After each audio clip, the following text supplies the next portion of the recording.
Halo teman-teman, perkenalkan nama saya Muhammad Rajul Sabat. Di sini saya akan mempresentasikan tentang sistem pemesanan makanan di kantin sekolah.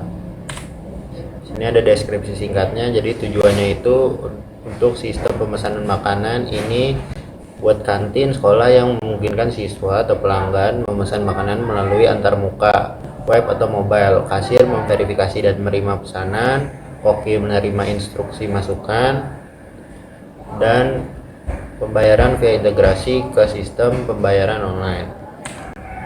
Untuk entitas eksternal di sini pertama itu ada pelanggan, kedua kasir, tiga koki, dan terakhir sistem pembayaran online. Data source-nya pertama itu ada menu dan harga, pesanan, dan transaksi. Fitur utamanya itu pelanggan memilih menu dan membuat pesanan, lalu sistem menghitung total dan menghubungkan ke penyedia pembayaran online untuk menangani pembayaran digital. Setelah pembayaran terkonfirmasi, pesanan disimpan dan dikirim ke koki untuk persiapan. Nah, kasir dapat melihat, memverifikasi atau menyelesaikan pesanan. Misal pembayaran cash saat pengambilan. Nah, batasan skopnya ini pertama itu ada in scope, pemesanan menu, pencatatan pesanan, integrasi status pembayaran online, kemudian notifikasi status pesanan ke koki dan kasir, dan terakhir ada laporan dasar pesanan. Out of scope-nya di sini ada pengelolaan inventory bahan baku terperinci, sistem loyalty atau R-point, manajemen pegawai HR, dan terakhir ada modul akuntansi lengkap. Kita lanjut ke P-spec-nya. Sini yang pertama itu ada manajemen pesanan atau order management. Ini menggunakan struktur English. Tujuannya itu merekam pesanan, menghitung total, dan menyimpan pesanan ke data store. Nah, data store-nya itu ada D1 menu dan harga itu baca, dan D2 pesanan store yaitu tulis dan baca. Untuk inputnya itu data pesanan dari pelanggan atau pelayan sama dengan item, kwitansi, pelanggan ID, dan metode pembayaran. Outputnya itu record pesanan ke D2 pesanan store dan konfirmasi ke kasir atau pelanggan. Nah, logiknya di sini ada prosedur proses pesanan.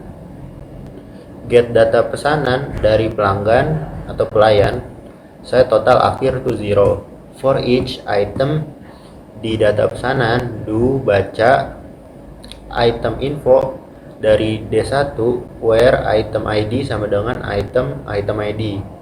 If item info itu adalah null atau item info tersedia sama dengan false, then kembalikan error item tidak tersedia plus item ID and if. Nah, set subtotal sama dengan item info harga kali item kwitansi, add subtotal to total akhir, and do. Lalu buat record order di D2, terus kembalikan order ID and prosedur. Nah, untuk P-spec yang kedua ini ada pemrosesan pembayaran atau payment processing. Sama juga menggunakan struktur English. Tujuannya itu memproses pembayaran cash atau online, mencatat transaksi, mengubah status pesanan. Nah, data store ini ada D2 pesanan store itu baca atau tulis, dan D3 itu transaksi store tulis. Inputnya itu request pembayaran dari kasir atau customer dan data pesanan D2. Outputnya itu transaksi ke D3 transaksi store dan update status pesanan D2. Logiknya itu prosedur proses pembayaran. Jika receive payment request, kemudian baca order dari D2 di mana order ID sama dengan request order ID. Jika order itu sama dengan null, maka kembalikan error order tidak ditemukan, and if. Jika order payment method sama dengan cash, kemudian buat transaksi di D3, update order status to paid di D2, terus notifikasi ke kitchen dengan order ID, kembalikan sukses. Else buat transaksi di D3, terus kemudian kirim charge request to payment provider.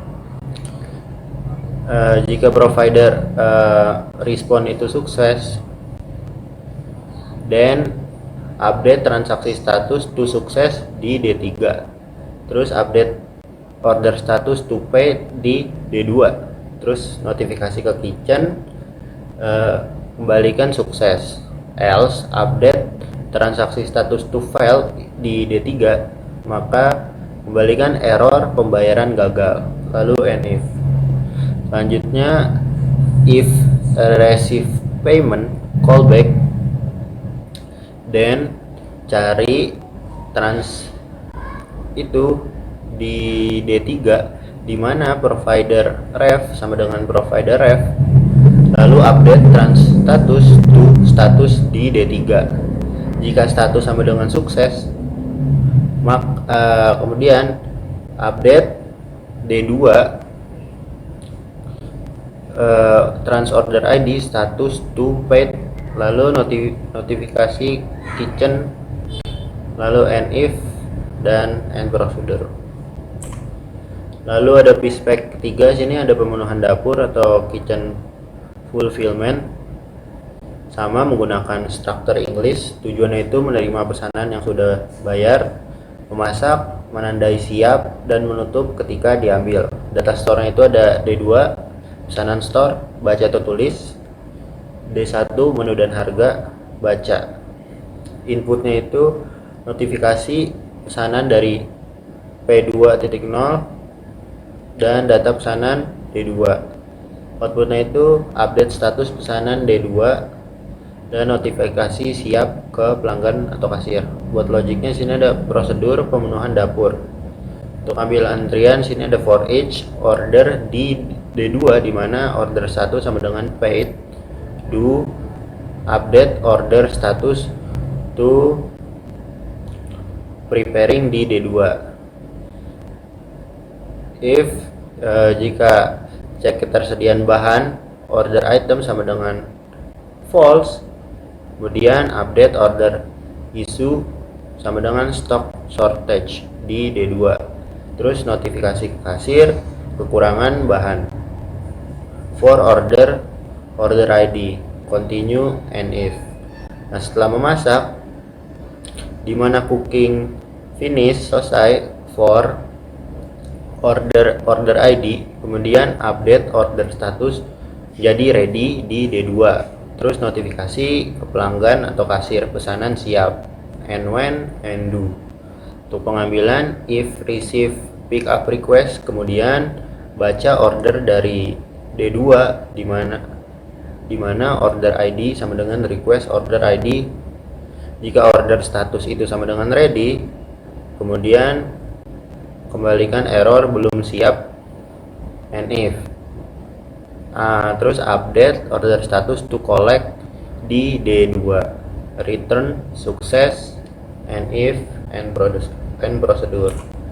Nah, di sini untuk DFD level 0-nya, pertama itu ada pelanggan itu mengirimkan pesanan makanan ke sistem, lalu sistem itu mengirimkan instruksi pesanan ke koki, lalu sistem meminta pembayaran ke sistem pembayaran online, lalu sistem pembayaran online mengirimkan status pembayaran ke sistem pemesanan kantin, lalu kasir mengkonfirmasi dan memproses pembayaran ke sistem, lalu yang terakhir itu sistem mengirim notifikasi pesanan selesai ke pelanggan.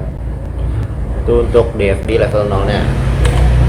Nah, di sini yang untuk level 1, pelanggan itu pilih menu atau buat order ke manajemen pesanan, lalu dari manajemen pesanan itu baca menu ke data storage menu dan harga.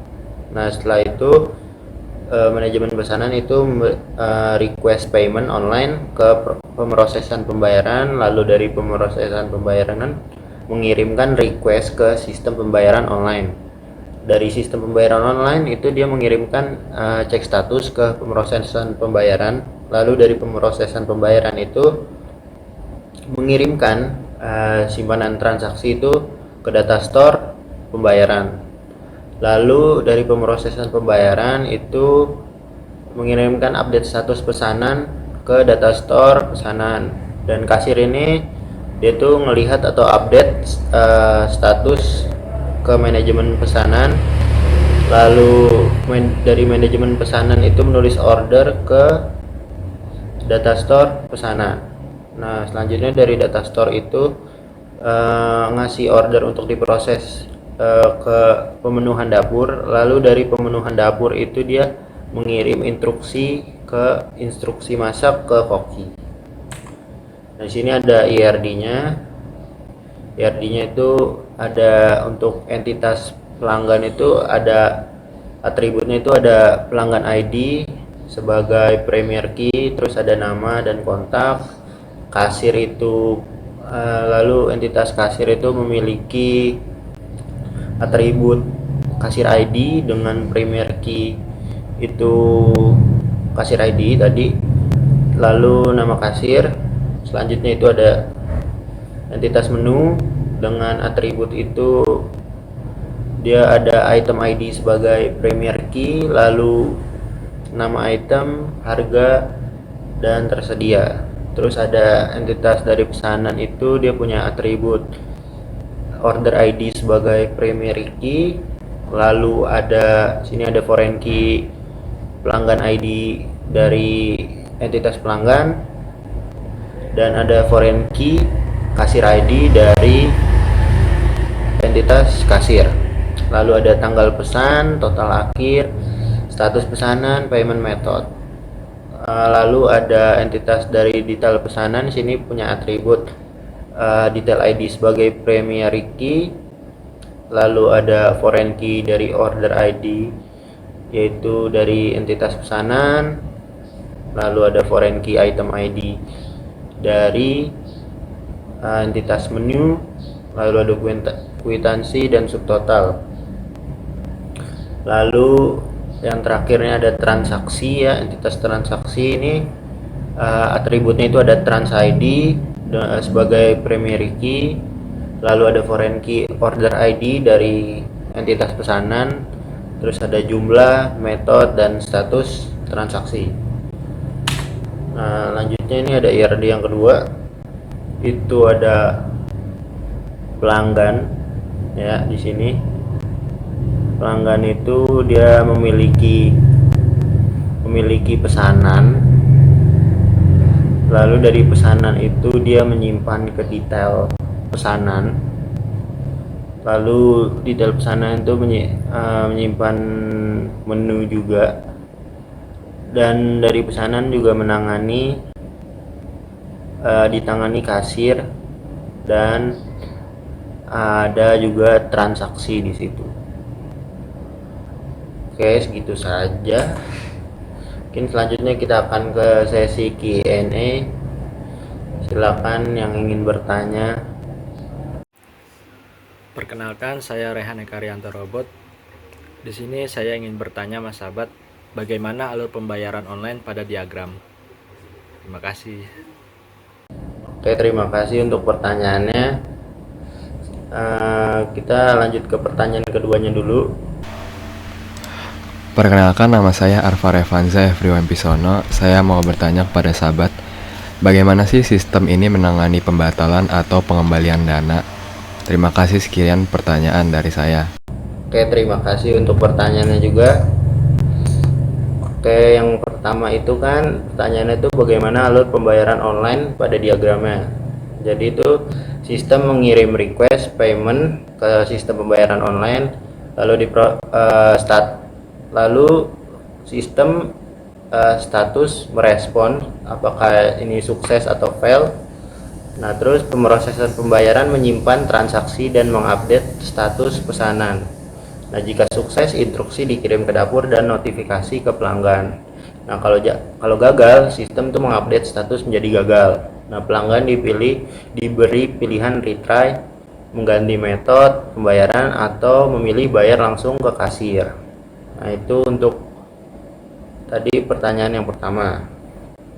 Lalu pertanyaan keduanya itu bagaimana sistem menangani pembatalan atau pengembalian dana refund ya. Nah, jadi itu sistem menerima request batal.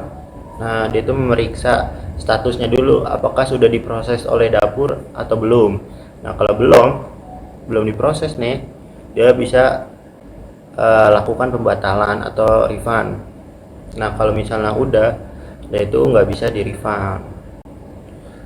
Oke, mungkin segitu saja dari sesi pertanyaannya. Terima kasih atas perhatiannya.